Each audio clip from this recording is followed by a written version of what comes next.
ఆషాఢ మాసం అమ్మ అమ్మవారికి నైవేద్యం పెట్టాలి గ్రామదేవతలో. ఆదివారం అంటే ఆదివారం నైవేద్యం పెట్టాలి గ్రామదేవతకి.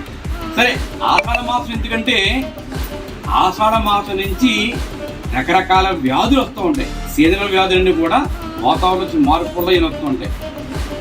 అటువంటి వ్యాధులు ఏమి రాకూడదు, ఆరోగ్యంగా ఉండాలని చెప్పేసి అమ్మకి వేపాకు అంటే కనుక అది శుభానికి ముఖ్యంగా ఆరోగ్యానికి సూచారు వేపాకు. అందుకని వేపాకు కట్టాలి. అదేవిధంగా నివేదన పెట్టాలి. అన్ని ఆహారాలు అద్భుతమైన ఆహారం ములగాకు అంటూ ఉంటాం. అందుకే ఆ ములగాకు ఇక్కడ మనం అమ్మకు పెడుతున్నాం. గ్రామదేవతకి ములగాకు పెడుతున్నాము. పప్పు ములగ వండుతాము. అదేవిధంగానే అంబలి పెడతాము.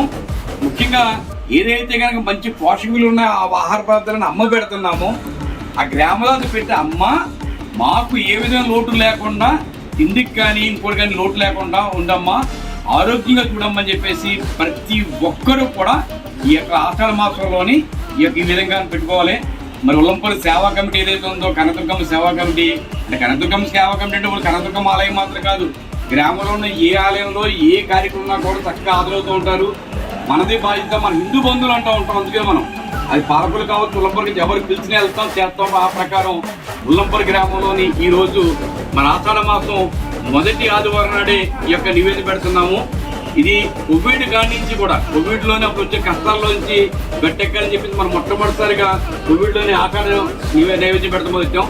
అప్పటి నుంచి కూడా కోవిడ్ వచ్చిన కాడి నుంచి లాక్డౌన్ ఏదవుతుందో ఇబ్బంది పడ్డా అప్పటి నుంచి కూడా ఈ ఉల్లంపల్లి గ్రామదేవత నుండి ఏగులమ్మ, గోగులమ్మ, ముత్యాలమ్మ, చల్లాలమ్మ, అదేవిధంగా పోతురాజు, మరి ఇక్కడ 5 చోట్ల కూడా ఈ యొక్క నివేదన పెడుతున్నాం. దాంతో ఈ సంవత్సరం కొత్తగా ఏంటంటే ఈ కేవలం ఆ నివేదన పెడతాం ఒకటే కాదు, ఇది నైవేద్యం పెట్టి వదిలేస్తాం కాకుండా భక్తులకు ప్రసాదం కూడా పెట్టాలని చెప్పేసి ఈ అది కూడా స్వయంగా ఇప్పుడు సేవలు తయారు చేసినటువంటి ఏదైతే ఆహార పదార్థం ఉందో అవన్నీ భక్తులు తయారు చేసి 10 గంటలకల్లా ఆలయానికి వచ్చిన వాళ్ళందరికీ కూడా పెట్టే ఏర్పాట్లు కూడా చేస్తాం. ఏకలమ్మ తల్లికి, గోగులమ్మ తల్లికి, ముత్యాలమ్మ తల్లికి, చల్లలమ్మ తల్లికి, గ్రామ దేవతలకు, పోతురాజుకి, మడుమాలక్ష్మి తల్లికి, జై దుర్గా మల్లేశ్వర స్వామికి.